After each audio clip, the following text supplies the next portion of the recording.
Well, I'm good with faces. Right. I have a eidetic memory is what I have. A photographic, it's not photographic, it's photographic, it's eidetic. I take pictures, like I'll always remember your red hair and how your cheekbones are a little, you know, you have a, I take pictures. Right. You know, I don't like names. I'm terrible. Clyde, sorry. What's my name? I'm just kidding. You know, Clyde. I want to freak him out, isn't it? Didn't want to freak him out. Oops. Are we starting? Are we going to start soon? What time are we starting? 1 o'clock? Who cares? What time is it? 1? Taking up space. Oh, you're taking up space. Well, it's the heat is what it is. Yeah, we should start. There it is. Okay. I'm so glad you guys came because the PA system, it sounds like a New York subway. You can't understand a word. But I'm Clyde Lewis. I'm the host of Ground Zero. We are bases in Portland, Oregon, but we're heard at 300 stations across the country. And a lot of stuff we talk about is what we call paranormal conspiracy theory. I do delve into science fiction, comic books. But most of the time we do what I call covert politics, which is parapolitics. What I mean by covert politics is that even before the mess we're in now, there was something called the deep state. It was also called the shadow government. It was called the dark command. And that has been going on now for many years. In fact, many people would probably even go back to the time of Allen Dulles with the CIA. Dulles brothers. The Dulles brothers, yes. The CIA. Of course, the ones that funneled Nazis in from World War II. A lot of people don't know the CIA had its base in Nazis. They were brought over, they were reformed. And that's why I think a lot of the problems we have with the intelligence operations of this country happen because of this. And so if you really want to know why intelligence ops are so screwed up, it's because you can go all the way back to the 1940s when Truman organized the NSA and the CIA. And but I did not come to talk about that. I just recently spoke at the Ghost Conference that's in Seaside. And one of the things that I actually spoke of was something that Dr. Miller and I, this is Dr. Richard Allen Miller for those of you that don't know, Dr. Richard Allen Miller and myself did a program on Thursday night. We did a show called Quantum Immortality. And it was based on something that he wrote for Nexus Magazine. It's something I've had an interest in for some time. My wife and I even had the conversation about consciousness. And why, consciousness can be something that can certainly have a scientific background rather than a religious one. And I know that for some time now, there's always been an argument over whether or not science believes in God or believes in a creator or believes in any of other those interesting topics.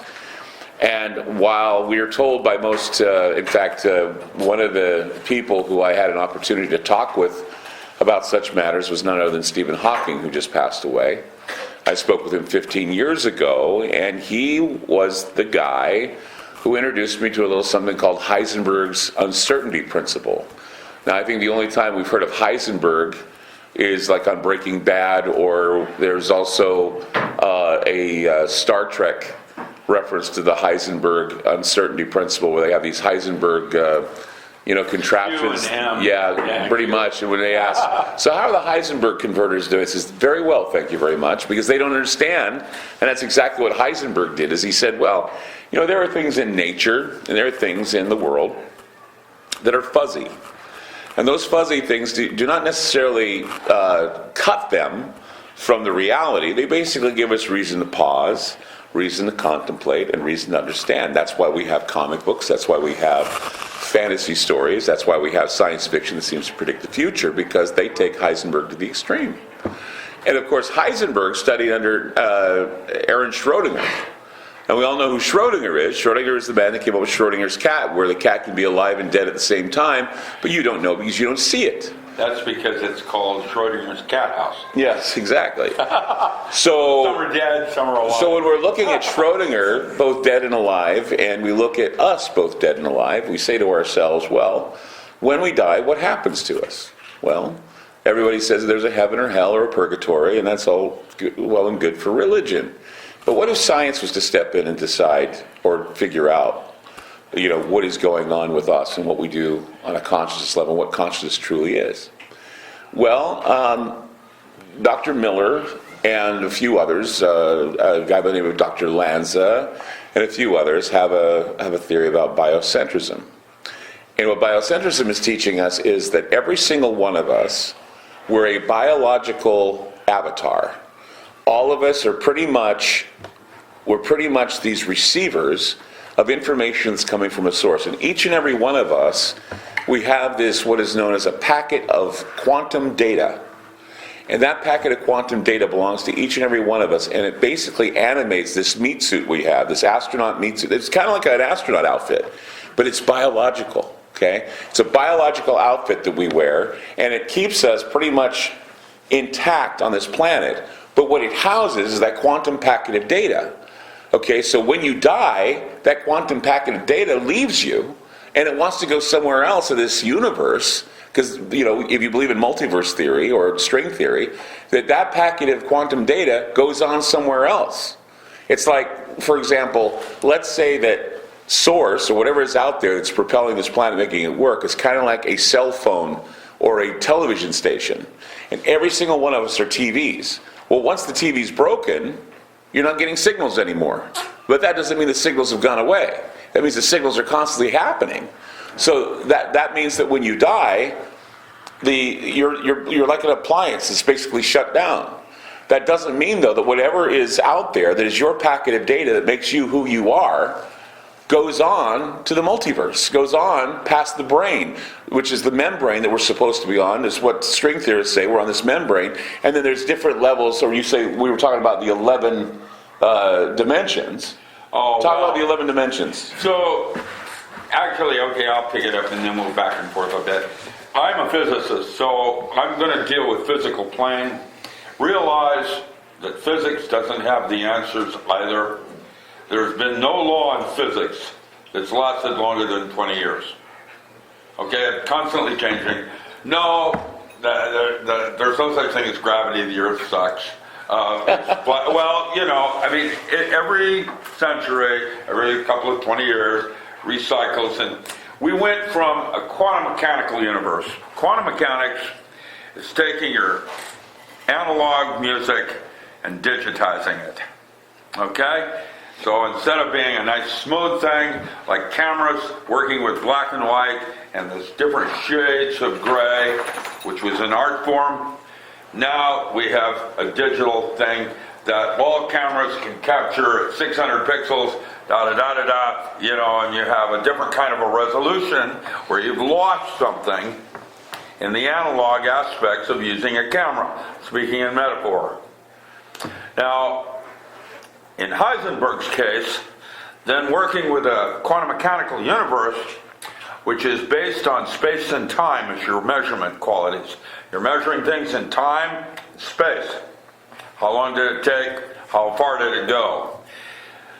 Those are one way of looking at the universe, which then opens certain doors and closes others. In Heisenberg's case, what we have here is the more you know about one thing, the less you know about something else, which means you're limited in how much you can go for with that concept or model. You have to graduate. See, he's right. Every time you're dealing with physics, it's kind of a Fortean idea. A guy by the name of Charles Fort, and if you look up what Charles Fort was, he was an agriculturalist, and he lived in the 1800s. And he said that, you know, models of physics and models of everything change like shirts and hats. Well, you choose your model predicated on which your type of solution you're trying to come up with. But in 1967, I'm working for old man DuPont back in Wilmington, Delaware, at the experimental station, and I'm walking down the hall around lunchtime, and I looked in this one lab as I was walking by, and there's a three-dimensional color TV. 1967. Now, that's not in our universe yet. Why is that? Well, we'll talk about that later. But that has to do with marketing and stuff. But Gabor was a scientist that had discovered that if he had taken a certain kind of an interference pattern, took two laser lights and hit it through the interference pattern, and it interfered with itself, you know, as a secondary reference point, it created a three-dimensional image out of a two-dimensional film. And that's when I had this, and came up with the holographic concept of reality, which deals in information and resolution of information. And a metaphor on that would be, if you have a physical plane, there's your IQ, and then you have the women, EQ, how you feel about the IQ. You know, the idea that emotional plane contains more information about the physical plane. Resolution. The next plane up would have been causal plane, which is mental, dealing with Plato and his concepts of the distinction between a chair and a couch. They're both the same, but they're different. And that's where Bohm then came in with his different similarities and similar differences. So the idea of, it's the idea of dual wave theory. It's the idea that he's right. There's a chair and there's a couch. They're the same thing, except they're different models. And that's the way it is with humans. We're basically the same, but there are different models. And each model has a different packet or a different quantum packet that's associated with it. And all that is experience and imagination.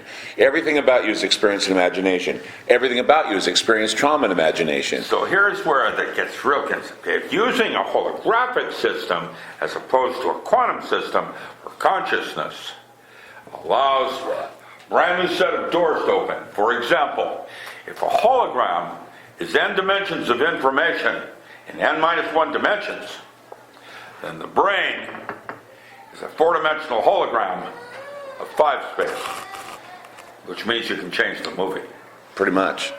We You're can getting change the big anything. picture on the way it works. And that's the thing that's interesting about this idea, is that this would explain a lot of things. It would explain ghosts. Imagination is reality. It would explain why mediums can basically talk to the dead. It would explain why when you use a Ouija board it can speak to you. It would be a number of reasons why, because of the conscious levels and the idea. And it would explain EVP. I don't know if you know what EVP is. It's where you can record ghost voices. It would explain all these TV shows where they go into these haunted places and they can get this information, because this packet data, if it doesn't go anywhere, if it doesn't go to another biological entity, it remains. And so now we have all this powerful material. We have recorders, we have TV, we have all these things. And as he was saying, the photography now in pixels, we can find worlds within worlds in the pixels, because now we know that there are more worlds that surround us that can overlap. And this is why we get things like the Mandela effect, where people think one thing, and they've been raised to think one thing, but the recollection is off. It's like the difference between the Berenstain Bears and the Berenstain Bears, or Berenstein Bears. Or did Darth Vader really say, "Luke, I am your father"? No, it didn't. Or did they really say, "Magic mirror on the wall," or "Mirror, mirror on the wall, who's the fairest of them all"? No, they didn't say that. And that's the thing, is that we all have this recollection. But he said, if you just heard him, he says, we can change the direction of the movie. If we change the direction of the movie, something in the past has to change too. Well, because that's how we are in this timeline. Something in the past has to change, because the packet data can be manipulated, and if it's manipulated, then we have one impression of what things are and another impression of what something else is. It's getting to the point where truth is no longer absolute. There is no such thing as absolute truth, because we're basically changing the movie. Basically, what I did with Navy SEALs that made us Supermen was that I suggested that belief systems were arbitrary, and as such, they can be comfortable, like Christianity, where you have a favorite sweater, but you're not necessarily going to want to wear that sweater in the heat of summer. You don't have to throw it away. Get rid of it. You can fold it up neatly like I did my pair of bell-bottom pants. I'm never going to fit in them again, but I slide them away, put them away for another time, because they're very comfortable for me, and I feel comfortable with them. But a belief is a tool. And so, if it doesn't get you there, you need to change your tool, like from a ball-peen hammer to a Ford hammer. You know, it knocks a bigger dent. And so, I trained SEALs to change their beliefs like they would a pair of clothing. I realized that altered states of consciousness were tools in a toolbox not to be feared. That if I went into this altered state here, my ability in guessing was 400 times over where it is right here in statistical inference. And if I went over here, I could have the strength of an ant lifting 10 times my things. And if I went here with breathing, my Tai Chi became paranormal, and I was boxing Hung Gao and experiencing my perception of time was slowed down. I had precision. Philip K. Dick, who many of you know was a science fiction writer. And everything that we're saying anymore in movies is what Philip K. Dick wrote. Anything from, Minority Report to Man in a High Castle to Electric Sheep to Blade Runner, all these things, Total Recall, all these things were written by Philip K. Dick. Philip K. Dick was inspired by something, he was shaken up by something, and he learned something that I think applies when we're dealing with consciousness and alternative consciousness and the idea that consciousness is some quantum packet that we've accumulated and that only we broadcast because that's ourselves. He did say this, and I thought it was really interesting, and it does apply here. Philip K. Dick once believed in something called the iron cage. And what the iron cage was is that every single one of us are now here, and the earth is kind of like an iron cage. And what we do is we pre-existed as knowledge and data and whatever, and we decided as this data we were once occupying in the bodies of superheroes. All of us were like superheroes. We had superhuman strength, we had telekinesis, we had psychokinesis, so we had all these things. And then what happened is we all looked at each other and said, hey, here's a great idea. Why don't we go down to this planet, lose all of our superhero capabilities, and then why don't we learn them? Why don't we learn that we can gain them and learn them to overcome all these problems that are in this obstacle known as Earth?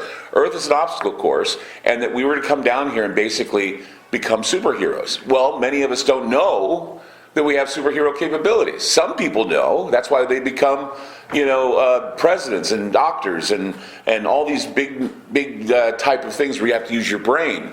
But in the future, if you notice, all the kids today, they have an exposure to electronics. I mean, a 2-year-old in 10 minutes can figure out how to run an iPod. Now, why is that? Because the quantum packet levels are getting to the point where kids and generations after us are going to have superhuman abilities. They're going to be able to download them into their system. They're going to be able to figure it out just like the Matrix. It was just like the Matrix. Philip K. Dick talked about the same type of Matrix, but he called it the iron cage. H.G. Wells talked about it. He called it something else. Everybody has this idea that the Earth is kind of an obstacle course, and it's to harden us and to teach us that we can get our superhero capabilities. Some people reach their superhero capabilities just before the time they die, but it doesn't matter because that packet of information is going to go on to the other universes. They have there's string theory, there's the bubble theory, where they believe that interlocking dimensions roll into ours all the time, and that the success of this dimension will also affect other dimensions. So everything you do matters. Every little thing you do matters, and no matter how small it may be, you create a domino effect. So the wave thing that you talked about the pebble, you were talking about that. Talk about that. One of the things I'd like to do as a metaphor is Conan. Remember the alchemist that they doing on the mudra? He's doing gestures with his hand gestures as a form of magic, right? Well, that didn't make any sense why he's doing his forms like that. It's called the mudra. Well, what's actually happening is he's like that. Is if you took a pierce of light, he's creating a big giant dog to eat you. It's a metaphor. That's what magic was always about. It's a metaphor. Now, what I've just described in psychology is called projection of the shadow. It's a lesser form of you, in lesser dimension, that is connected to you, and we'll call that a demon. We'll say that demon is anger.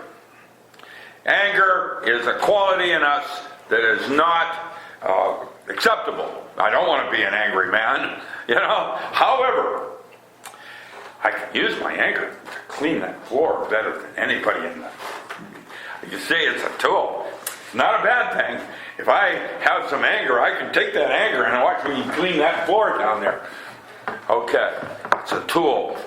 Everything happens for a reason. The glass is half full, not half empty. You've got a positive thing. So, wounding. We're all of us coming from a place of wounding. When I was born, the first thing that happened is some asshole hit me. on my butt. And then they took me away from my mom and fingerprinted me. And then they circumcised me. They chopped my dick off. Now, you don't think that's not going to traumatize me in terms of me being an angry little kid that's screaming and want my milk and I'm angry? It's a whelping process. And most of us come from a place of wounding. We have things that have happened to us, that make us, owie, look at me. I don't have any bone in this arm. That's what Navy SEALs did that to me, man. But it's okay. Because now I get a lot of women that cry and want to take care of me. And oh, poor baby. I'm just kidding. Just messing with you. What I'm trying to suggest is that everything happens for a reason. And that these loans are really blessings from the Lord to be used to my advantage as a tool. And in some cases, I can do things now that nobody else dreamed possible. Because imagination is reality, and this brain here is here to make all your beliefs true. I wouldn't have seen it if I hadn't believed it. Once you got that concept, now you have the universe to shape the way you want it. That's right. The metaphor he's talking about, he's over about the demons and about all this stuff. It's shadow. All of those things, yes. All of those things have been given to us through religion. It's been given to us through organized religion. It's been given to us through the ages to try and make a Hallmark card version of everything. But the truth is that it's very scientific. It's very scientific. And, making something supernatural and mystic is what religion did, is what magic did, is what the magicians did, what the sorcerers did. And it's because they didn't have an idea. It's like what Arthur C. Clarke said. Arthur C. Clarke had said, well, things that are amazingly advanced sometimes are indistinguishable from magic. And it's true. We say something advanced, we go, wow, how does that happen? That's magical. And most of us have grown up in a time, especially all of us in this room right now, have seen so many things happen where we're like going, wow, that's a miracle. Wow, that's cool. Now we can do this. Now we can do that. Before, we couldn't do that. It's like I said on my show, 30 years ago, you would never have heard of anyone on a TV show going into a haunted place and trying to extract ghosts using electronic materials. Ghostbusters. Like Ghostbusters. And why is that? Why is it now we know? Well, because of technology. Every time we create new tech, it's going to put us even closer to knowing what is out there. We're going to find out that, yes, we are in a holographic universe. That, yes, we are all stimulated by this, and that there's somebody who's sympathetic that is just watching us and how to perform. And as Charles Ford once said, he said, we're like a pantry. Somebody takes us out every once in a while. But we're all here for a reason, and that is to learn and to somehow gain our powers back. But until we find out that we have those powers, instead of telling us to discourage us from using those powers, we're going to continue to be who we are. Just people just schlepping around, doing your 9 to 5, and not realizing the power of what you have. The power to change the world, to manipulate the universe, especially in your immediate circle. From there, the waves begin. There's people who talk about paying it forward. If you're nice to this woman or you tip her well in the restaurant, she's going to be nice to somebody else and it's going to go on and go on and go on. Well, it's like the idea of, I used to do traffic reporting, and they said that whenever somebody hit their brakes on the if somebody hit their brakes on the highway, it affected traffic for 200 miles. 200 miles. 200 miles of traffic. So if you do that, you make right, in every minute. Changes 200 lifetimes. Yeah. Possibilities. You don't know what you're echoing. You don't know what you are transmitting to the universe. If you're negative. In fact, I had a guy just today. He comes up to my table, and he seemed really negative and really bitter and angry. And I said some words of encouragement to him. I told him, you got a great voice. Why don't you do voiceover work? Why don't you do? That's what I do. And he immediately warmed up, didn't he, Angelique? He warmed up to me, and he smiled, and he said, thank you. He says, I've been lonely and unhappy. I just broke up with my wife. He says, and you gave me a reason to think about things I do other than what I'm doing. And see, that's what needs to be done. Everybody has the power to do this. And it's that old saying that says, we are all good people if they would just let us be good people. Well, who are those people that are holding you back? If you're a good person, and you're a person who believes that your consciousness is something that, if you think that it's ugly to say it's just a packet of quantum material, then fine. I don't. I kind of like that idea. I don't always like to say the soul or the spirit or whatever, because then people start getting into, well, I know all about that because I'm a religious person and all this. If you just say, look, Fundamentalism. fundamentalism. If you were just to say to yourself, I believe it. I have a packet of material that is mine, and I'm transmitting this, and I'm going to make sure that I'm going to weed out all the crappy stuff. I'm going to weed it all out of me. Then maybe you get closer to being a superhero. You don't even really know. There's another point I'd like to make. When I wrote Early X-Files, I wrote the first 8 episodes. I stressed the concept that the truth is out there. And that's a logo that they use now for the TV show. The truth is out there. However, I'm incorrect. The truth is not out there. It's in here. That's where you start. It isn't in the written word. It's your interpretation of it. Everybody's different. Everybody has a different definition. That would suggest there are as many different religions as are human beings, ultimately. I don't care much for Catholicism because they require that I have a pope talk to God on my behalf. I'm going to talk to my own God the way I want to talk to my God, and ask him for things. I guess what I'm trying to say is that science and religion are like a cavitation process in an hourglass where the past is going into the future. And all you really have is a closed system, is the moment. Time is a duration of consciousness. It's not real. That's why I decided to work in terms of holographic systems. In another 20 years, they'll have probably knot theory, and rather than string theory, it'll be the way plasmas tie into a bowline, not mix with each other, and spreading space-time and gravity and whatever. However, what I have discovered is when you have a single drop of water, this is an important concept. The single drop of water, you ready? Here we go. Single drop of water falls and it hits a pool of water. What happens? Several things happen that are important. It comes back up, doesn't it? But guess what? That is no longer a drop of water, because when the drop falls, you have the waves that go out, which is your future. You have the waves that go inward, and they form a cavitation process or a bubble of special, what we call exclusion zone water, H3O2, trapping the medium in which it hits. And that bubble that pops back up, if you look inside it, the air is a torus twister going into the out of. And that's our brain, science and religion. And so you have the same thing with our solar system. All stars are primarily binary. That means we have a Nibiru out there somewhere. And our galaxy has a black hole. At the other end of it is a white hole. And it's a way of looking at physics. It doesn't mean it's that way, but if you choose to see time as a cavitation process.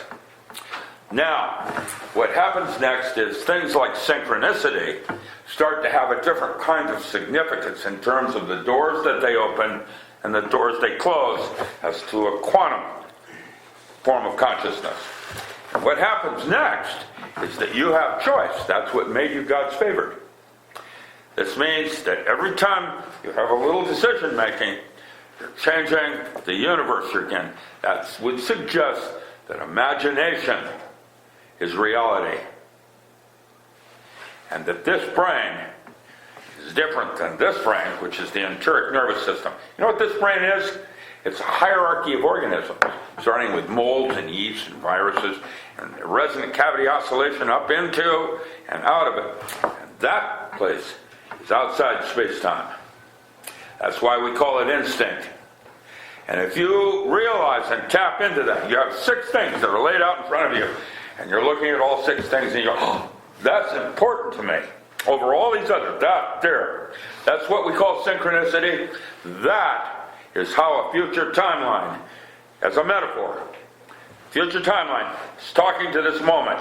And if you can integrate that moment, it changes your path because it's a closed system, hourglass. past into the future with only the moment. And what you're doing is you're going from the profane into the sacred.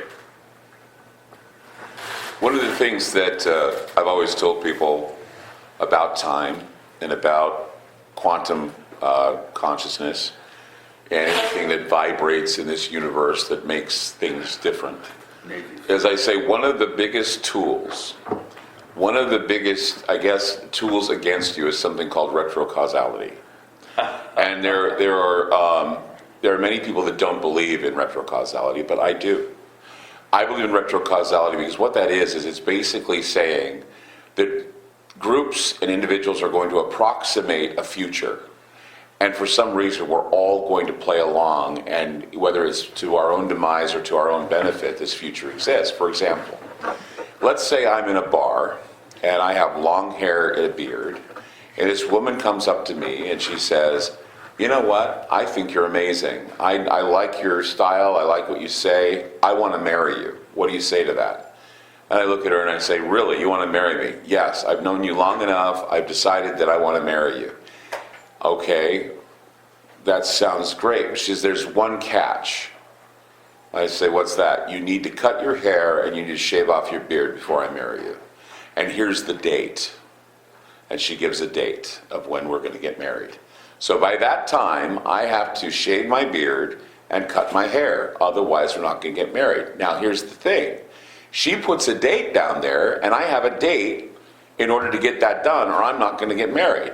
Now, that doesn't mean we are going to get married. It doesn't mean that it's going to be final. It means that when that date happens, if all goes well in the universe, then yes. But I'll be preparing for it because that's the date. Now, how many of us in our lives have been told that there's going to be an apocalypse? There's going to be the end of the world. There's going to be a time where this happens and that happens and that happens. Well, you know what? It's a death sentence.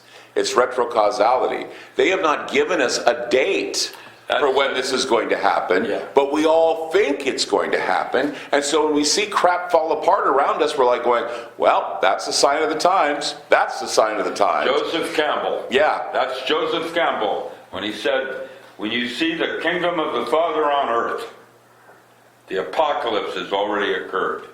It is perpetual in its potential. But the build-up, though, I mean, the kingdom of the Father on earth, if you believe what Joseph Campbell says, if you believe what a lot of the biblical scholars have said, that there has to be a lot of hell before the kingdom of the Father on earth happens. No. Well, that's retrocausality. You don't know when all that hell is. In fact, we're in the middle of the hell right now. At least a lot of people will tell you that. But see, the thing I always tell my listeners is regardless of whether or not you think it's salvation, there's so many things that think that the wrath of God is going to be their salvation. I'm going to tell you right now, it's not going to be your salvation, and it's going to hurt really bad.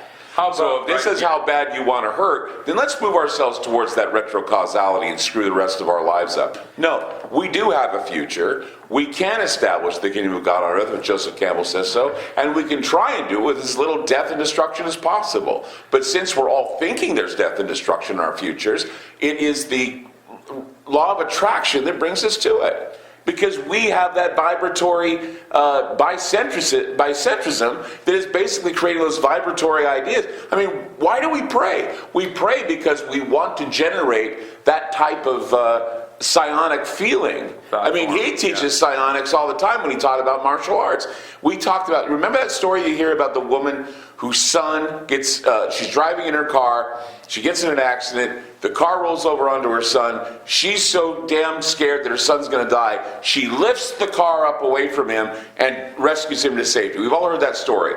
Well, the truth is, everybody says, well, that's what adrenaline can do, that's what will can do. Well, yeah, partially, but why did her arms not break? Because, lifting something like that would have broken her arms. You know why her arms don't break? Because of psionics. Because of that vibratory area of the body. That's why people can break things with their heads or break things with their fists. And he teaches that because he taught that. He taught psionics and he taught martial arts. It's because people who can focus, they can break things with their heads. They can break things with their hands. Hell, if you did it right, you could probably walk through walls. Right?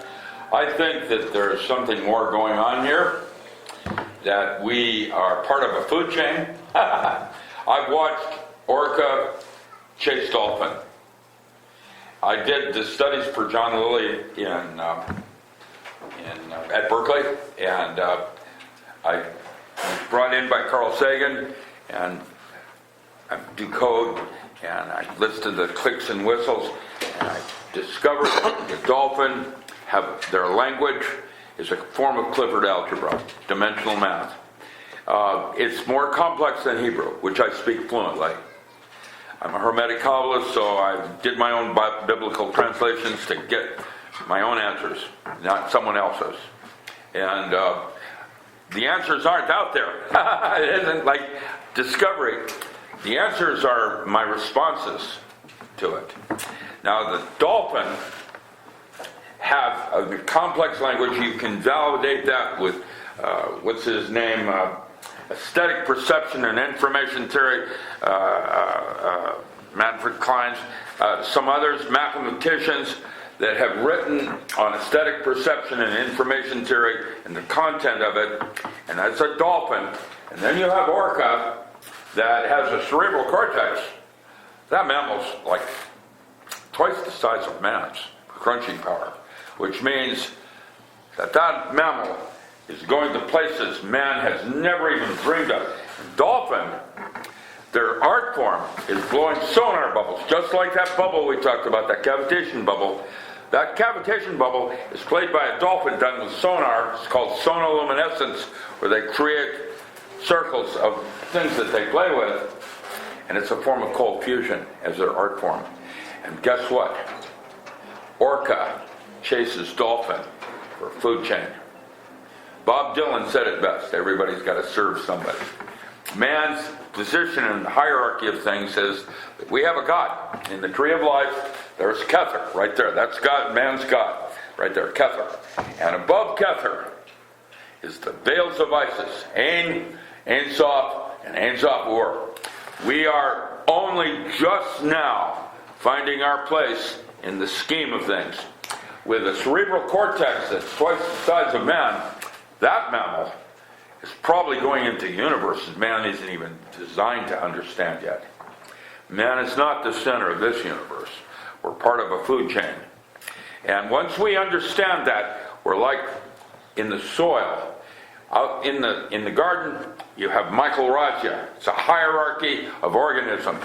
You start with mycelium, mushroom, through you have bacteria, and you have the nematode, thrip.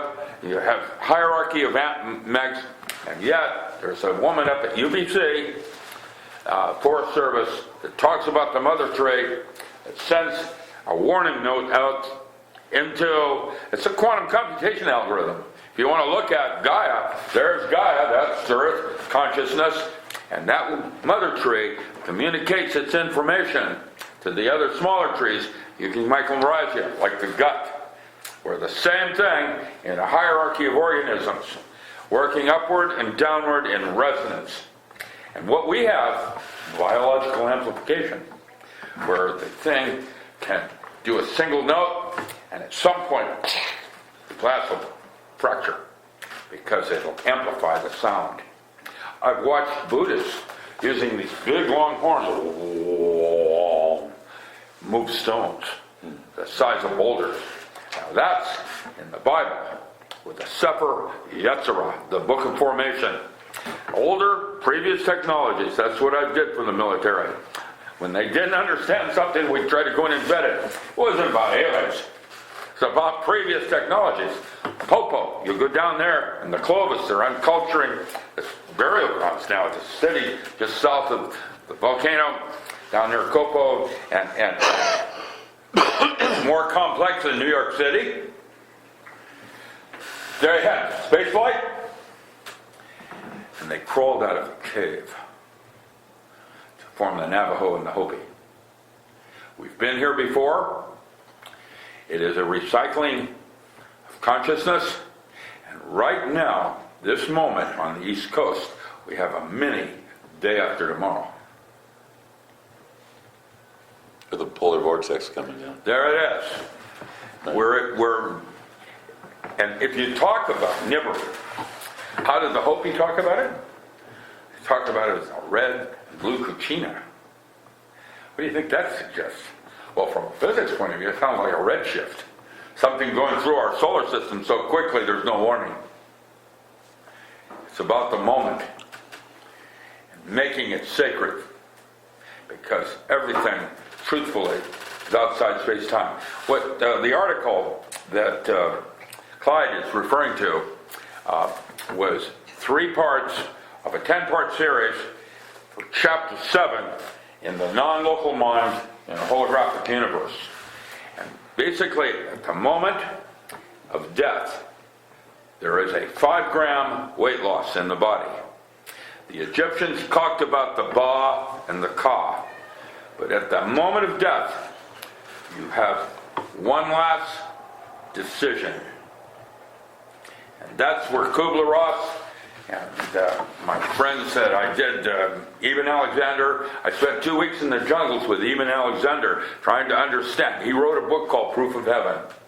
He's a neurosurgeon that died, came back to life, and his experience of what death was about. It's always the same. And you'll find that last decision, the last joke played on man, there, you doing that, Grace, thank you, is that there is the Bordeaux Thadal, Tibetan Book of the Dead, that talks about the tunnel of light, which reminds me of a birth canal, and the blue light, getting off the wheel. And you have a choice, with all your friends waving, come on back in, that's your birth canal. It's illusionary. That's why that article was called The Illusion of Reality. You can make it anything you want. And once you start meditative processes, which all the saints in history have stressed, the importance of meditation, training the mind. That's what I did, SEALs. That's what made us Supermen. We wiggle our ears. That isn't our muscles.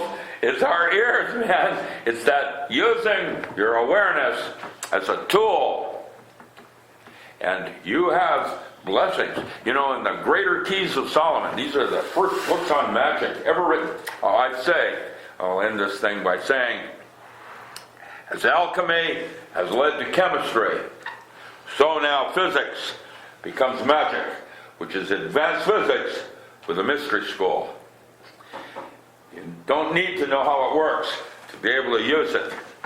Magic is the study of altered states of consciousness as tools in a toolbox, because once you start to know how to release certain neurotransmitters, that show in the back, that's dimethyltryptamine. Actually, to be precise, it's N-dimethyltryptamine. That regenerates nerve tissue as one thing that Robert O. Becker and I proved. When you can do that chill at will, you can regenerate nerve tissue, which means you can reverse aging processes. Now we're doing that with exclusion zone water and telomerase, praying and telomerase, those kinds of things. These are all part of imagination, and it all started with comic books for me. That's how I did it. I started when I was your age. I was reading comics. Now I'm a physicist that was a Navy SEAL and worked out of the Pentagon as a creepy guy. I can see things beyond that, and I'm no different than you, because the Nobel Prize is always shared. There's always someone else that is there with you. I'm just the lead scout. Nothing is original. And you have a choice. And that's what death is about. It's structured water in a microtubule, what you would call chi. It's on the surface of the body. It's the chi.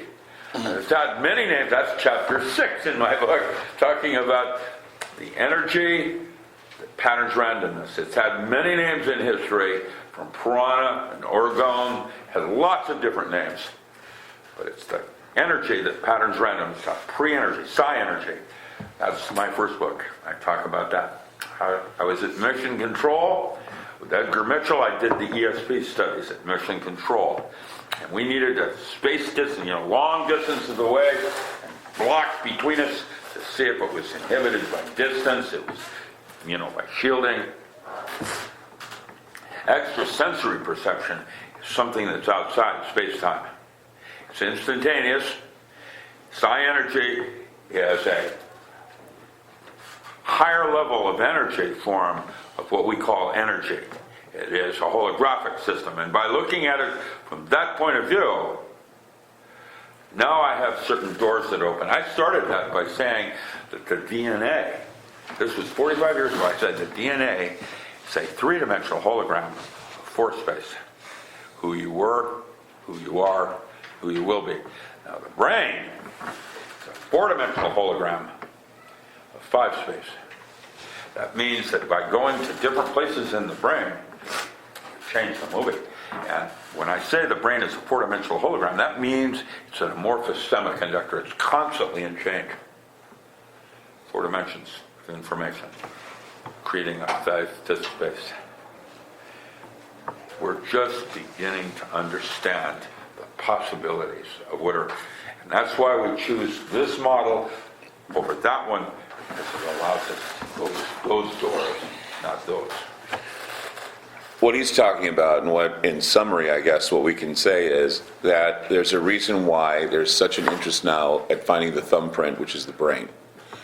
They want to explore these areas that he's talking about. If they haven't explored them already, he says that they have, and they're going to continue to do these experiments. The biggest one of all is being able to take that consciousness and putting it into an avatar or into another body. A sleeve. A sleeve. I was just going to bring that up. I don't know if anybody watches Altered Carbon. There it is. There's a TV show on Netflix called Altered Carbon where they call the human body a sleeve, and why they call it a sleeve is because Transhumanism. they're able to, through transhumanism and other means, they're able to take the consciousness or that packet of quantum data and put it into another body. They bring this guy back from 200 years ago, and they put him in another body. He happens to be Asian, and they put him in another body, which I think is, because he looks at himself and his residual self-image is kind of, he looks at it and he's like going, I liked me better when I looked Asian. But it's just the idea, there's a reason why we have TV shows like Stranger Things. There's a reason why we have TV shows like Altered Carbon. And there's another show that deals with this called The Discovery that stars Robert Redford that's on Netflix. All these shows are on Netflix. And what they deal with is they deal with the idea that this quantum packet, this brain expansion, this idea of taking what you are and putting it into an avatar, whether it's in a computer or whether it's in another biological body or in some way, that this type of consciousness can live on in several ways. And that it can be manipulated, it can be expanded, it can push, just like the body gets pushed to certain levels where it can be almost superhuman, the brain can be pushed to certain levels which are superhuman, because they're finally discovering that we live in what is called a construct. We live in a type of, this beautiful place we live in, this earth we have, is pretty much like a computer program, but it's like an encyclopedia that's why they call it the Matrix. Yeah, it's like an encyclopedia that's being read by a lot of sympathetic AI or sympathetic extraterrestrials, where they're looking down on us and they're looking at us and they're watching us, and every once in a while they rip a page out, or once in a while they want to change the Matrix. That's why people have the thing like the Mandela effect. That's why they have all these things where they have group recollections that aren't necessarily true, is because, as Orwell said, those who manipulate the present and the future can manipulate the past as well, because they know that time isn't linear. They know it's simultaneous. They know that this packet of data repeats itself over and over again in several universes and in several areas. And when you're looking at the bubble universe, which is a theory that's out right now, string theory, which Michio Kaku was responsible for, all of these things, eventually it's M theory, where it's the theory of everything. But it gets to a point, I don't know if you guys are watching the X-Files or not. There was a series, there was an episode with a guy by the name of Dr. They, or he was like, Dr. They was his name. In fact, he reminded me of Dr. They. Right. Dr. They told Mulder, he says, we live in a time where truth can be manufactured and lies can be manufactured.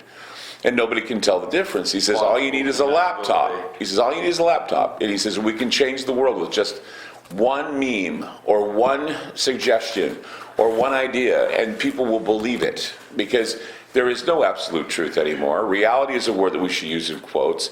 There's nothing really, I mean, when people come to me and they have like such a finite way of looking at something, and I'm just looking at them, I'm going, You know that having a finite way or a myopic way of looking at things is so old hat right now.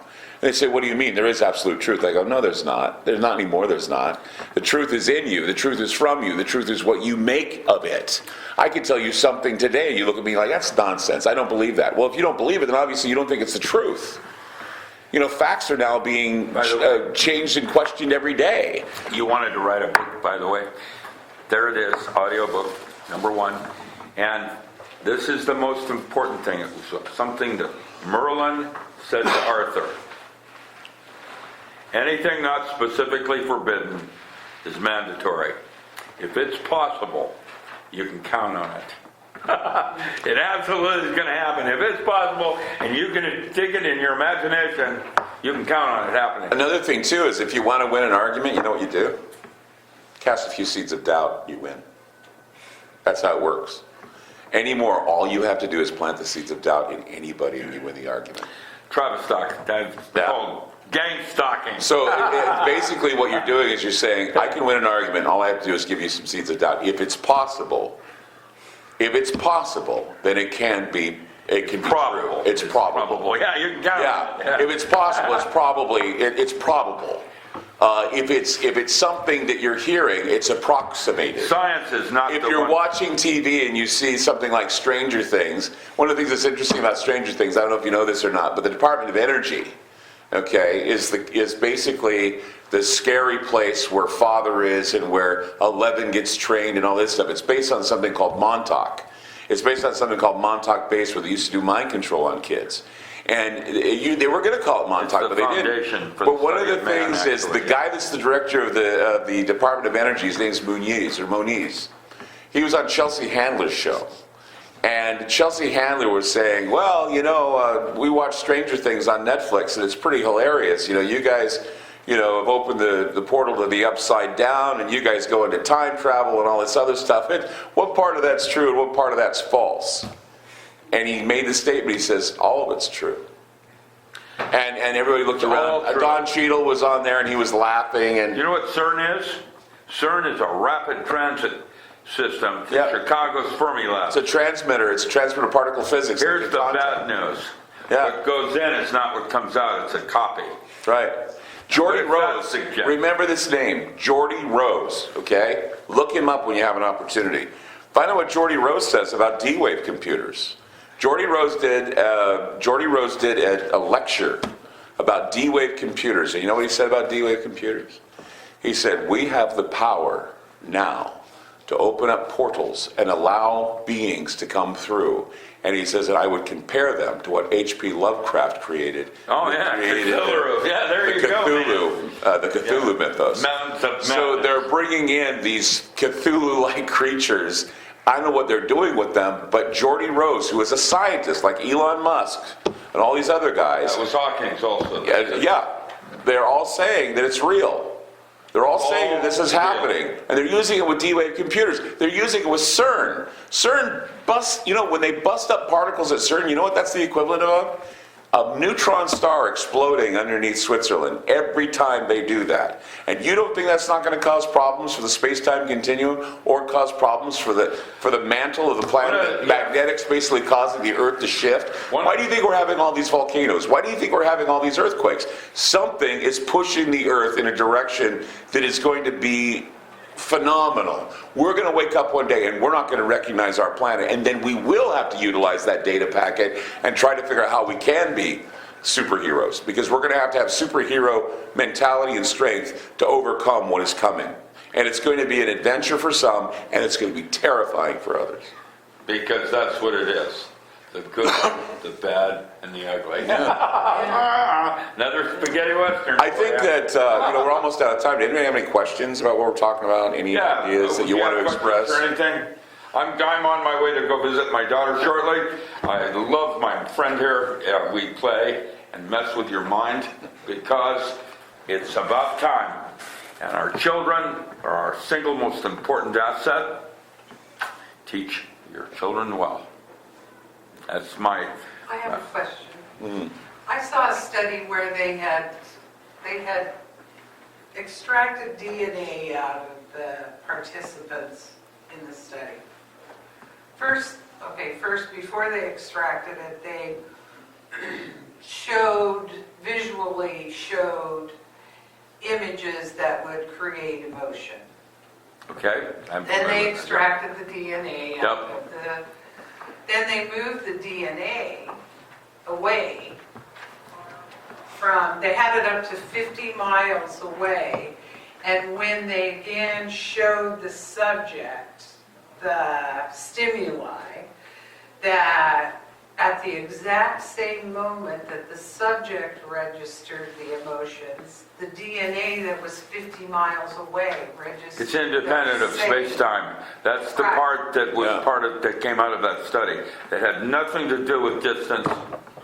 And it Just has goes to do show with you the the structure. response. Well, Yeah, it stopped the at shape of 50 water. miles, How about that they movie? said that when- And the idea Yeah. that when you take exclusion zone water, whenever water touches anything, it immediately sets up an exclusion zone, which is the surface tension. You notice how the water tries to run up the side of this? If this was, what's the, tellurium. If this was tellurium, that water, down here, would surface tension all the way up the bottle and over the edge. When water touches anything, it changes it. And in terms of the layering of the difference, you've got para and ortho water, your dipole moment parts. You have deuterium and tritium, which is your isotopes.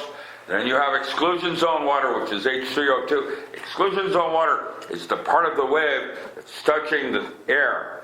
And that wave, moving faster than the wave itself, is because it's H3O2. That's the cavitation ball material of water storing memory. And the thing that makes water so interesting is it's 6 zeros more efficient than gallium and arsenic that form our computer chips and forbidden zone.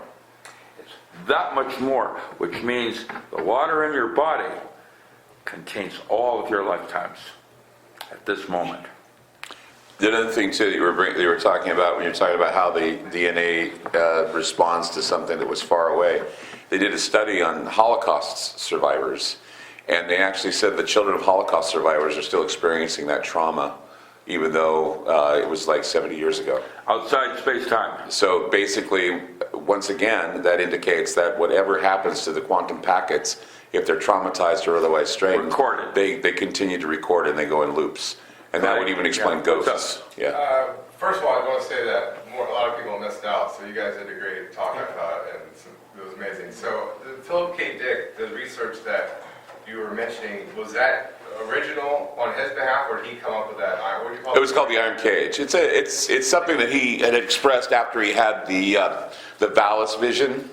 Okay. So where- was he a practicing scientist, or was he? No, he was just an author. Just Philip K. Dick is responsible for like all the movies. Right. Well, But he didn't have a scientific background. No, And who was his main? he was just a drug addict. What's that? Who were his main influences? I don't know. I think LSD. I mean, he yeah. It's like Kafka. It's like Kafka talking to his typewriter. Yeah.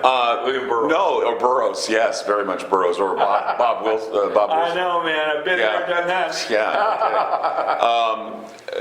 That's the thing, is that there are plenty of writers that we don't know how they were inspired. But you look at, if you read anything about Philip K. Dick, he had something called the Valis revelation, where one day he was waiting for the girl to deliver him his drugs. And when she did, there was this thing that flashed in his eyes, and it was some pink light. And he says he was in contact with Valis, which was some major computer that was in space that was beaming down all these ideas to him. And now, I mean, every film you go see anymore has got Philip K. Pretty Dick on much. it. It all I starts mean, with Blade Runner, Total Recall, All of it. Minority Report, Man in the High Castle, all those shows and movies and TV, and now Electric Sheep, I guess they're doing the Electric Sheep thing. All those things are Philip K. Dick stuff, and it was all based on some inspiration he got. And, sometimes writers, look at Arthur C. Clarke. H.G. Wells. Look at H.G. Wells. Well, H.G. Yeah. Wells was a Fabian socialist. He knew what Oh was going on. man, I love it. If you want to read The Future of the World, read The Open Conspiracy by H.G. Wells. He was a Fabian socialist who believed in the New World Order. Andre Norton. That's Yeah. one I read. Yeah, I mean, a lot of authors that are just forgotten. Read Charles Fort. I've got Book of the Damned for sale. Arthur Just at my table. In fact, my books are for sale out there too, and his books are for sale at his table. So if you want to come by and read some good stuff, come read our books. But I have Book of the Damned. If you want to read an interesting book by an agriculturalist from the 1800s who basically figured out what's going on, that book is available at my You know what? table. I really. Thank you. Yeah. Thank you. We need to take that, clean it up. There it is. Yeah, Just like that. It should work. But thank you so much for coming out to our panel. Yeah. Old man, growing.